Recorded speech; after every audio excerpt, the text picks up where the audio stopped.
ಎಲ್ರಿಗೂ ನಮಸ್ಕಾರ. ನಾನು ನಿಮ್ಮ ಪ್ರೀತಿಯ ಬಾಲಚಂದ್ರ ಎಂ.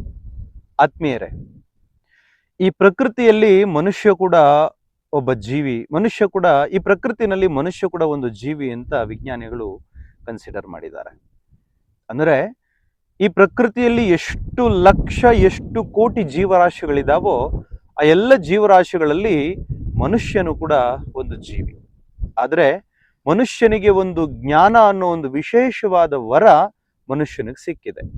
ಈ ಜ್ಞಾನ ಅನ್ನೋ ಒಂದು ವಿಶೇಷವಾದ ವರದಿಂದ ಇವತ್ತು ಮನುಷ್ಯ ಪ್ರಕೃತಿಯನ್ನ ಇನ್ನೂ ಹೆಚ್ಚು ಗೌರವಿಸಬೇಕಾಗಿತ್ತು, ಪ್ರಕೃತಿಯನ್ನ ಪೂಜಿಸಬೇಕಾಗಿತ್ತು.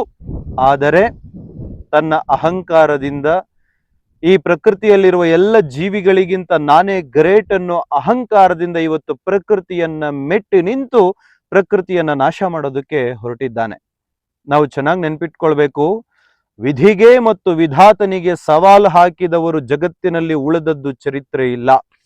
ಮನುಷ್ಯನ ಶಕ್ತಿಗೆ ಒಂದು ಲಿಮಿಟ್ ಇದೆ, ಮನುಷ್ಯನ ಶಕ್ತಿ ಸೀಮಿತ ಮಾತ್ರ.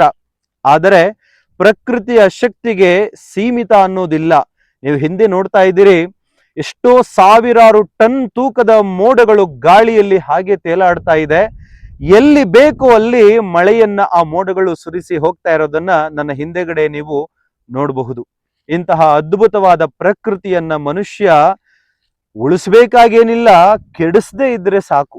ಪ್ರಕೃತಿ ತನ್ನನ್ನ ತಾನೇ ನವೀಕರಿಸಿಕೊಳ್ಳುವ ಬಹಳ ವಿಶೇಷವಾದ ಗುಣವನ್ನ ಹೊಂದಿದೆ.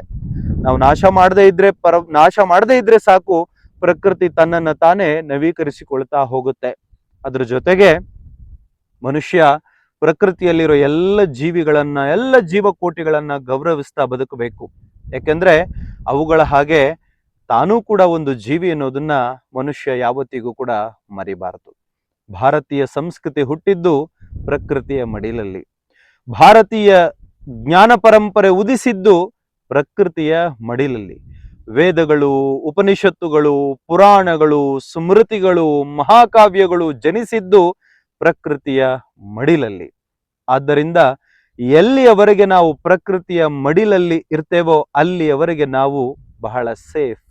ಯಾವಾಗ ನಾವು ನಾನೇ ಗ್ರೇಟ್ ಅನ್ನೋ ದುರಹಂಕಾರದಿಂದ ಪ್ರಕೃತಿಯನ್ನ ಮೆಟ್ಟಿ ನಿಲ್ಲೋದಕ್ಕೆ ಪ್ರಾರಂಭಿಸ್ತೇವೋ ಆವತ್ತಿನಿಂದ ನಮ್ಮ ಪತನ ನಿಶ್ಚಿತ ಪ್ರಾರಂಭವಾಯಿತು ಅನ್ನೋದನ್ನ ನಾವು ಮರಿಬಾರದು.